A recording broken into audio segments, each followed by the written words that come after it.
విశాల్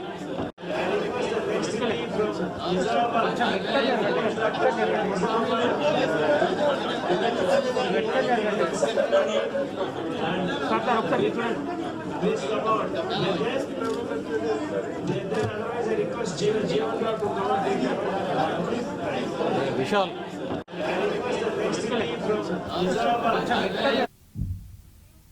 అవధూత సామ్రాట్ శ్రీ నాంపల్లి బాబా 17వ ఆరాధనోత్సవాలు ఘనంగా జరుగుతున్నాయి. మియాపూర్ దీప్తివి శ్రీనగర్ ప్రాంతంలోని మందిరంలో అఖండ నామ పారాయణం చేశారు. ఈ విషయాన్ని నాంపల్లి బాబా సంస్థాన్ ట్రస్ట్ అధ్యక్షుడు అజయ్ బాబు వెల్లడించారు.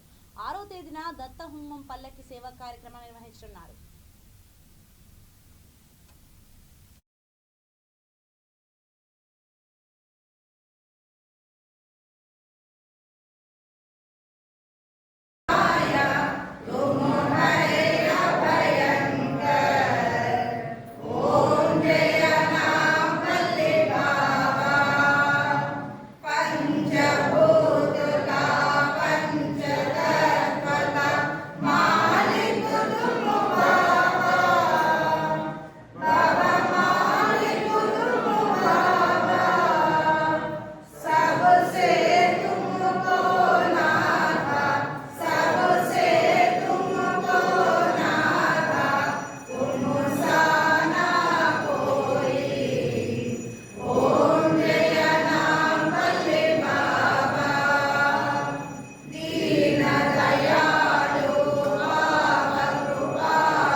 సందర్భంగా గుంటూరు జిల్లా పెద్ద కాకానిలోని శ్రీ మల్లేశ్వర స్వామి దేవస్థానంలో రాహుకేతు పూజలు ఘనంగా జరిగాయి. ఆంధ్రప్రదేశ్ తో పాటు తెలంగాణ నుంచి భక్తులు పెద్ద సంఖ్యలో హాజరై ఈ పూజలో పాల్గొన్నారు. శని దోషం, కుజద్రోహం దోషం, కాలసర్పదోషం ఉన్నవారు ఈ పూజలు చేయించుకుంటే భవిష్యత్తు ఎంతో బాగుంటుందని ఈవో తెలియజేశారు.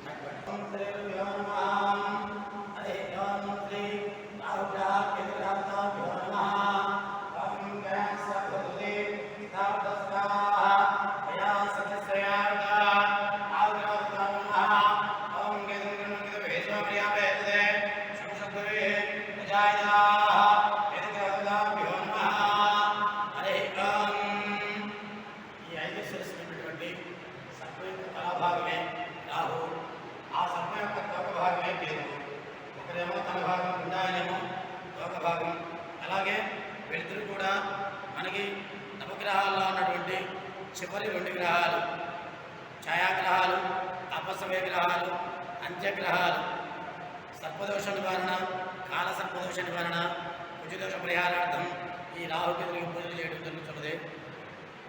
నవగ్రహాల్లో ఉన్నటువంటి రాహుకేతులందరూ కూడా అపసమయ గ్రహాలు.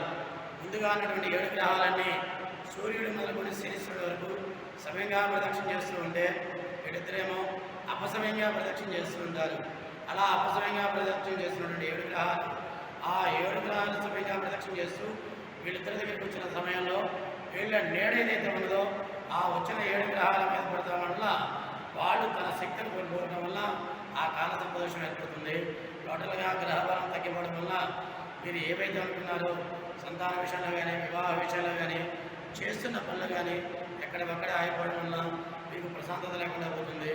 కాబట్టి వీళ్ళిద్దరికి నవగ్రహాల్లో స్థానం ఉంది కాబట్టి శనివారం, సర్పజాతుల స్థానం ఉంది కాబట్టి మంగళవారం, ఆదివారం, ఛాయాగ్రహాలు కాబట్టి అమావాస్య, వీళ్ళిద్దరికీ చాలా చాలా ఇష్టమైన కాలాలు. ఏ రోజైనా ఈ పూజా కార్యక్రమాలన్నీ కూడా ఉదయం 7 గంటల నుంచి మొదలు చేయడం జరుగుతుంది. ఆ తర్వాత ప్రతిరోజు రాహుకాలంలో 1 గంటన్నర సమయం ఈ రాహుకాలం కోసం చాలామంది భక్తులు వస్తుంటారు. ఏ రోజైనా రాహుకాలంలో ప్రత్యేకంగా ఒక గాచి ఉంటుంది. ఉదయం నుంచి పూజా కార్యక్రమం జరుగుతుంటే ప్రతిరోజు సాయంత్రం కూడా రాహుకాలంలో ఒక గాచి చేయడం జరుగుతుంది. చేయించుకోదలిచిన వారు గుంటూరు జిల్లా పెదకాకర మండలం పెదకాకర గ్రామంలో వేచేస్తున్నటువంటి శ్రీ మల్లేశ్వర స్వామి దేవస్థానం, ఆ ఆలయంలో ఈ రాహుకాల ఉపాలయంగా తెలిసింది.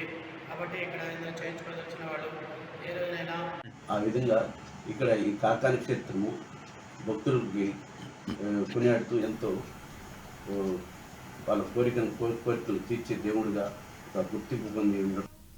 దేశంలో డిజిటల్ చెల్లింపుల విప్లవానికి సంబంధించి కేంద్ర ఆర్థిక మంత్రి నిర్మలా సీతారామన్ ఆసక్తికర వీడియోను షేర్ చేశారు. ఇప్పుడున్న పరిస్థితులను బట్టి చూస్తే స్మార్ట్ ఫోన్ వినియోగం పెరిగిన తర్వాత డిజిటల్ పేమెంట్స్ కూడా అధికమయ్యాయి.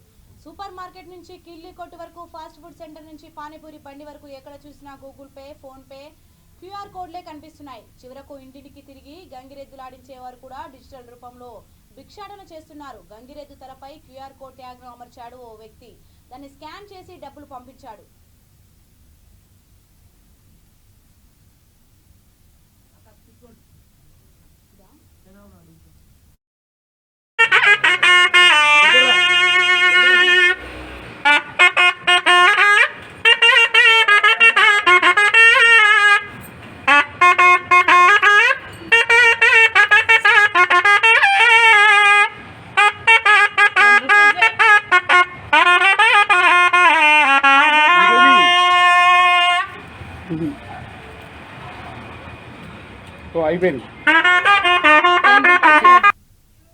అధికార పార్టీ నాయకులు ప్రభుత్వ పథకాల పేరుతో ఇసుకను అక్రమంగా తరలించడం మానుకోవాలని సిపిఐ కార్యదర్శి కోదండయ్య అన్నారు. అక్రమంగా తరలిపోతున్న ఇసుకను అరికట్టాలని, స్థానికులకు ఇసుక అందుబాటులోకి తేవాలని ఎంఆర్ఓ కార్యాలయం దగ్గర ధర్నా నిర్వహించారు. ప్రభుత్వ పథకాల పేరుతో ఇసుకను అక్రమంగా తరలిస్తే వారిపై చర్యలు తీసుకుంటామని తెలిపారు. ఈ కార్యక్రమంలో ఏఐటీయూసీ పట్టణ నాయకులు రూప్ కుమార్, ట్రాక్టర్లో పనిచేసే కూలీలు పాల్గొన్నారు. నగిరీసికి దొంగతాననే నగిరీసికి దొంగతాననే నగిరీసికి దొంగతాననే నగిరీసికి మాపేయాలనే నగిరీసికి మాపేయాలనే నగిరీసికి మాపేయాలనే నగిరీసికి మాపేవాళ్ళనే నగిరీసికి మాపేవాళ్ళనే నగిరీసికి దొంగతానే నగిరీసికి దొంగతానం చేసే వాళ్ళనే ఈ నగిరికి రోజు నగిరిలో ఇసుక రీచ్ ఉందా లేదా అనేది ఒక అనుమానం నగిరి ప్రజానీకానికి ఉంది. దీనికి సంబంధించి గత వారం మన గౌరవనీయులు జడ్జి గారు న్యాయ సదస్సు పెడితే అదే న్యాయ సదస్సులో నేను మాట్లాడి ఎంఆర్ఓ గారికి జడ్జి గారు డైరెక్ట్గా ఫోన్ చేసి, అయ్యా నగిరిలో ఇసుక రీచ్ ఉందా లేదా, ఉంటే అందుబాటులోకి వస్తుందా లేదని మన నగిరి జడ్జి గారు ఎంఆర్ఓ గారితో మాట్లాడడం జరిగింది. అనంతరం ఎంఆర్ఓ గారితో నాతో మాట్లాడించడం జరిగింది. అప్పుడు ఎంఆర్ఓ గారు ఇసుక రీచ్ ఉంది, ఈరోజు ఎవరైతే సచివాలయాల్లో ఆన్లైన్లో పెట్టుకుంటారో వాళ్ళందరూ కూడా ఇసుక ఇస్తాము ప్రభుత్వ పనులు కానీ చెప్పడం జరిగింది. కానీ ఈరోజు ఏం జరుగుతూ ఉంది, ఎక్కడికక్కడ ప్రైవేటు చెక్ పోస్టులు ఏర్పాటు చేసుకొని కొంతమంది ఈరోజు దళారులుగా ఏర్పడి ఈరోజు ఇసుకని వాళ్ళ కన్న చలనంలో తోలడం జరుగుతూ ఉంది.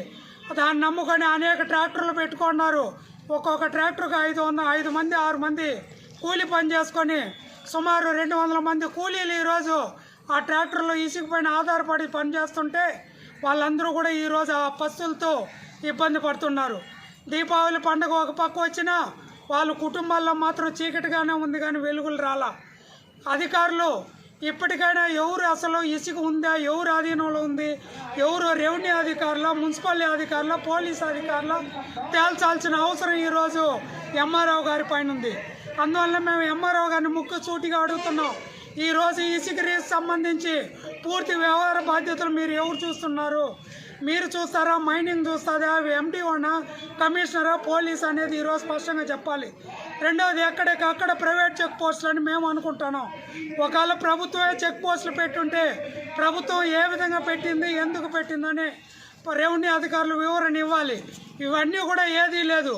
ఈరోజు ఇసుకలో ఎక్కడ పడితే ఆడ ఈరోజు ఎత్తల బండికి పర్మిషన్ ఉంది.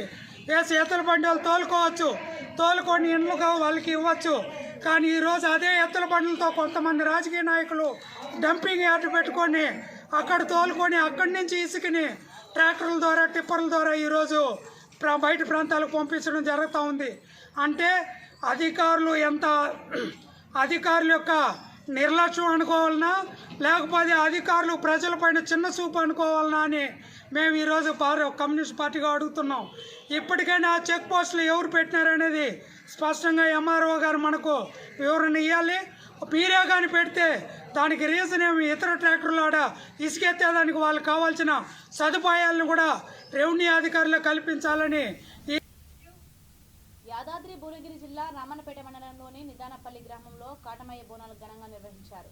ఆటపాటలతో, భక్తి శ్రద్ధలతో స్వామికి బోనాలు సమర్పిస్తారు. ఈ బోనాల పండుగను మహిళలు శుచిగా పవిత్రంగా అన్నం వండి ఘటంలో ఉంచి ఆ ఘటానికి పసుపు కుంకుమలతో పూజలు చేసి వేపాకులతో అలంకరిస్తారు.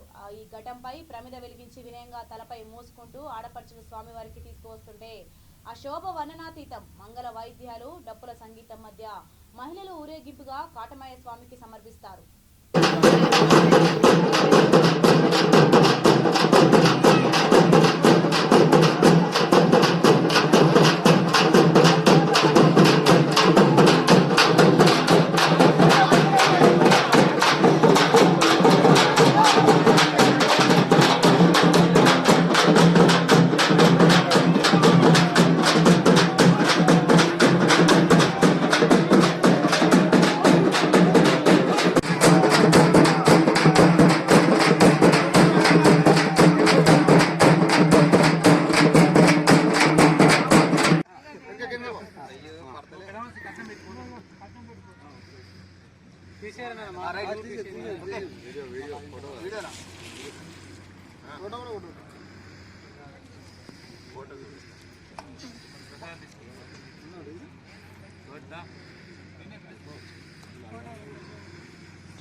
नमोस्तु नीलग्रीवाय सहस्राक्षाय मीडुषे अधोहारं संसारसारं सदा वसंतं. नमस्कार महेश्वर स्वामी देवतार्पणमस्तु. तदांगा भवं देवं दर्पयामि, रुद्रं देवं दर्पयामि, ईशं देवं दर्पयामि. ध्वजाय च परजाय च नमो मध्यमाय च प्रगल्भाय च नमो जगन्याय च बुद्धियाय च अंतर्क्षिताय च नमो हतव्याय जन्मेश्व्याय च नमो पादसव्याय च रहस्याय च हरित्याय च नमो लोप्याय च लप्याय च नमो उम्याय च वस्पन्याय च नमो मन्याय च कृष्णाय च प्रतिस्त्रवाय च प्रतिस्त्रवाय च प्रतिस्त्रवाय च प्रतिस्त्रवाय च बाबा मी तात शिवाय च प्रतिस्त्रवाय च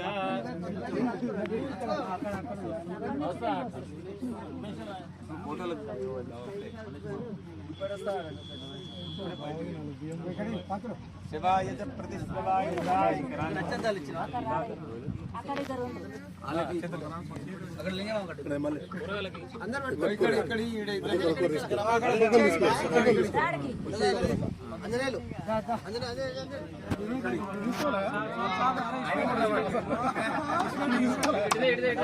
मृत्योर्मुक्तानमेजामहे मृत्यवे स्वाहा मृत्यवे स्वाहा. విశాఖపట్నం పద్మనాభ మండలం ఏనుగులపాలెంలో దారుణ హత్య జరిగింది. ఆర్థిక లావాదేవీల నేపథ్యంలో బంగారాజును హతమార్చిన స్నేహితుడు పదునైన ఆయుధంతో కొట్టి చంపినట్లు గుర్తించిన పోలీసులు హింతకుడు మినిస్టర్ బొత్స సత్యనారాయణ బంధువు అని కేసు నుంచి తప్పించారని బంగారాజు బంధువులు ఆరోపిస్తున్నారు. యాదవ సంఘం నాయకులు హంతకుడి పేరును ఎఫ్ఐఆర్ లో నమోదు చేయాలని, అతన్ని వెంటనే అరెస్ట్ చేయాలని డిమాండ్ చేశారు.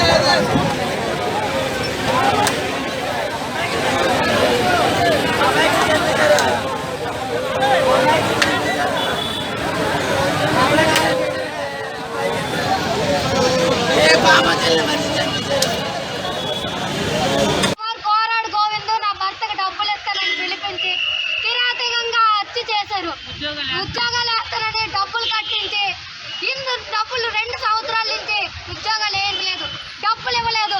డబ్బులు ఇస్తానని పిలిపించి కిరాతకంగా వాళ్ళిద్దరూ కలిసి నా భర్తని చంపారు. చాలు చేతులు ఎరగొట్టేసి పురుగులు పట్టించేసి ఆయన ఇంట్లోనే కోరాడు లక్ష్మణ్ కుమార్ ఇంట్లోనే చంపేసి అక్కడే వదిలేశాడు. ఎవరు ఏం చేయలేరని ధైర్యంతో వదిలేశాడు. ఏది మీడియా, ఏది పోలీసు, ఏది పోలీసు లేరు, ఏది జగనన్న దాకా న్యూస్ వెళ్ళలేదు. ఆయన అయినా నాకు న్యాయం చేస్తాడు అనుకున్న 3 పిల్లలతో ఉన్నాను. నా దిక్కేంటి?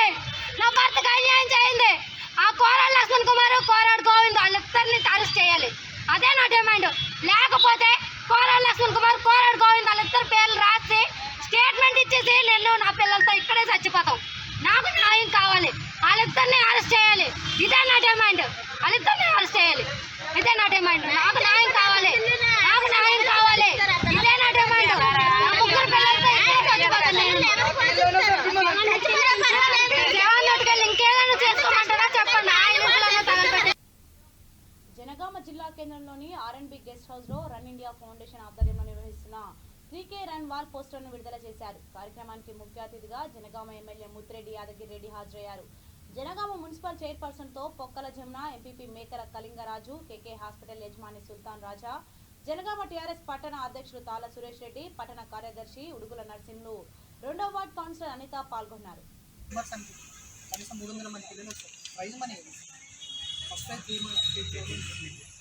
సో ప్రైజ్ మనీ కాబట్టి ఐఎం అనేది ఒకటి అసోసియేషన్ డాక్టర్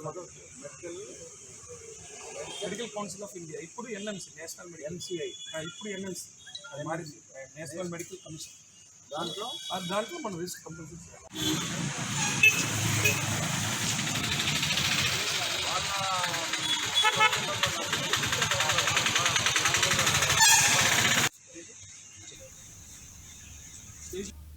రాజన్న సిరిసిల్ల జిల్లా ముస్తాబాద్ లో వరిధాన్యం కొనుగోలు చేపట్టాలని కొనుగోలు కేంద్రం ఎదుట రైతులు ధర్నా చేపట్టారు. కొనుగోలు కేంద్రాలు ప్రారంభించి 15 రోజులు గడుస్తున్నా ఇంతవరకు ధాన్యం కొనుగోలు చేపట్టలేదని రైతులు రాస్తారోకో నిర్వహించి వరి ధాన్యాన్ని తగలబెట్టారు. ఈ కార్యక్రమంలో రైతులు, బీజేపీ మండల అధ్యక్షుడు కస్తూరి కార్తిక్ రెడ్డి, జిల్లా అధికార ప్రతినిధి మల్లారపు సంతోష్ రెడ్డి, మండల ప్రధాన కార్యదర్శి కోలా కృష్ణ, వరి వెంకటేష్ పాల్గొన్నారు. ఉత్తర్వులు వచ్చిన తర్వాతనే మేము ఏదైనా కొనుగోలు చేపడతామన్నారు. మరి నెల రోజుల నుండి ఇలా రైతులు కోసిన వడ్లు అలా పోసింది. మళ్ళీ ఇంకా మీతో కోసుకొచ్చిన వడ్లను ఎడవేయమంటారు. ఇక్కడ స్థలాలు లేవు మొత్తానికి. ఇప్పుడు ఆ వడ్ల కొనుగోలు ఇప్పుడు అది చేపడితేనే మళ్ళీ కాలైన ప్లేస్లో వాళ్ళు వడ్లు పోసుకునేటట్టుగా ఉన్నది. మళ్ళీ ఇంకొకటి, అది కాకుండా ఇప్పుడు 100 కుప్పలు ఉన్నాయి, కొన్ని 500-600 కుప్పలు ఉన్నాయి. ఇప్పుడు నిన్న మేడం వచ్చింది, అగ్రికల్చర్ ఆఫీసర్ వచ్చింది. వచ్చాము ఏం చేసింది, కొన్ని తీసుకొని కేవలం ఒక 100-150 కుప్పలలో ఒక 2 కుప్పలు మాత్రమే సెలెక్ట్ చేసింది. ఇది ఏందమ్మా అంటే ఇప్పుడు మరి ఎప్పుడు లేదు మళ్ళీ కొత్తగా ఎందుకు వేస్తున్నారు అని చెప్పేసి అంటే మాకు పైన గైడ్లైన్స్ ఉన్నాయి సార్, అందరినీ ఏం చేయమంటారు అని చెప్పేసి అంటున్నది. మరి ఇప్పుడు ఆ రైతు ఇప్పుడు ఆ ఎన్ని రోజులు ఆ కుప్పలను పెట్టుకొని ఇప్పుడు వర్షమాసంలో మొగులైందంటే అందరూ రైతులు వస్తున్నారు ఆ కుప్ప కడవనుకుంటున్నారు. ముస్తాబాద్ మండల కేంద్రంలో గల ఓతోల్ గ్రామంలో రైతుల వడ్లు కొనుగోలు కేంద్రాలు ప్రారంభించాలని భారతీయ జనతా పార్టీ ఆధ్వర్యంలో రైతులతో నిరసన కార్యక్రమం చేపట్టడం జరిగింది. గత నెల రోజుల నుండి రైతులు వడ్లు కోత కోసి వడ్లను తీసుకొచ్చి ఇక్కడ సెంటర్లో పోశారు. అయినా కానీ నెల రోజుల నుండి కూడా వీళ్ళు ఏదో తూతు మంత్రం ఒక వారం 10 రోజుల కిందట ఒక పేపర్ స్టేట్మెంట్ కోసం రైతులను వాళ్ళను ఏదన్నా అంటే వాళ్ళు మళ్ళీ మేము కొంటామన్న ఉద్దేశంలో ఏదో వచ్చారు, పేపర్కు ఫోటో దిగిరు, మేము రేపటి వడ్లు కొనుగోలు చేస్తామని చెప్పేసి ఫోటో దిగిరిపోయారు. ఇంతవరకు కూడా ఇప్పుడు 10 రోజులు అవుతుంది, 10 రోజుల నుండి కూడా వడ్లు కొనుగోలు కేంద్రం చేపట్టలేదు.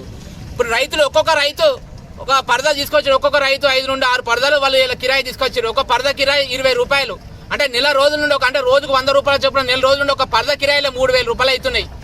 ఇలా వర్షాలతో ఇప్పుడు రైతులు ఏ టైంకు వర్షాలు వస్తాయని చెప్పేసి భయంతో దిగాలతో వాళ్ళు కూర్చుంటే వాళ్ళు పండించిన వడ్లను కూడా ఇలా ప్రభుత్వం కొట్టలేదు. 1000 కోట్లు పెట్టి ఇలా కాళేశ్వరం ప్రాజెక్టు కట్టారు. అయినా ఇప్పుడు కట్టిన తర్వాత ఇలా అప్పుడు ఏమన్నారు, బంగారు తెలంగాణ మేము సస్యశ్యామలం చేస్తాం, రైతులను ఇలా మొత్తము వాళ్ళని రైతులు రాజులను చేస్తామన్న ప్రభుత్వం ఇలా రైతులకి ఎందుకు చూస్తలేదని చెప్పేసి మేము ఈ ప్రభుత్వం అడుగుతున్నాము. ఇలా రైతులు పండించిన పంటను ఆ వడ్లను ఎందుకు కొనుగోలు చేస్తలేరు? రైతులను ఇప్పుడు వేసే పంటను కూడా ఇలా మీరు వరైతే ఊరి అని చెప్పేసి ఇలా రైతులను ఎందుకు ఇలా అయోమయంలో పడిచేస్తున్నారు? ఇలా మీరు 1000 కోట్లు పెట్టి కాళేశ్వరం ప్రాజెక్టు కట్టారు. మీరు ఇలా రైతులకు ఇచ్చేటువంటి హామీ ఇదేనా అని చెప్పేసి ఇలా మేము భారతీయ జనతా పార్టీ తరఫున మేము ప్రభుత్వాన్ని డిమాండ్ చేస్తున్నాం. ఇకనైనా ప్రభుత్వం రైతు పక్షాన్ని నిలబడి వాళ్ళు వేసుకునే పంటల్ని వాళ్ళు యథావిధిగా రైతులను వడ్లు వేసుకోవాలి. అదే విధంగా ఇంతకు ముందు ఎలా ఉన్నదో ప్రభుత్వం అదే విధంగా ఇలా వడ్లు కొనుగోలు చేపట్టాలి. ఇప్పుడు మళ్ళా కొత్తగా ఏమంటారు అంటే ఇలా అధికారులు వస్తున్నారు. అధికారులు వచ్చి వాళ్ళు ఇలా వడ్లు చేతిలో తీసుకొని వాళ్ళు 5 రకాల వడ్లు అంటూ పొల్లు ఉన్నదంటారు, లేకపోతే ఎర్రగింజ ఉన్నదంటారు, ఇలా తరు ఉన్నదంటారు, ఇలా మట్టి ఉన్నది అనుకుంటే అవన్నీ పక్క తీసేసి ఇలా 100 కుప్పలకి వెళ్ళి ఒకటే ఒక కుప్పని సెలెక్ట్ చేస్తున్నారు. ఇది ఏంటంటే మాకు ఇలా గవర్నమెంట్ ఉన్నటువంటి ప్రభుత్వం మా మీద. హైదరాబాద్ జూబ్లీ హిల్స్ లో 2 పోక్రీలను పోలీసులు అరెస్ట్ చేశారు. షాపింగ్ మాల్ లో యువతి ట్రయల్ రూమ్ లో దుస్తులు మార్చుకుంటుండగా ఫోన్ లో ఫోటోలు తీశారు. 2 విద్యార్థులను గురించి గుర్తించిన యువతి పోలీసులకు ఫిర్యాదు చేసింది. సమాచారం అందుకున్న పోలీసులు యువతి 2 విద్యార్థులతో పాటు స్టోర్ మేనేజర్ అదుపులోకి తీసుకున్నారు. వీడియో తీసిన మొబైల్ ను స్వాధీనం చేసుకుని విచారణ చేస్తున్నారు.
लगा दिए उसको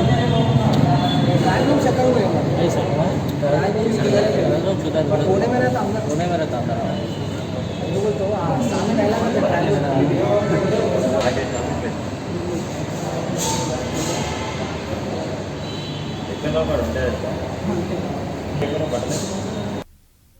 బులెటిన్ ముగించే ముందు హెడ్లైన్స్ మరోసారి.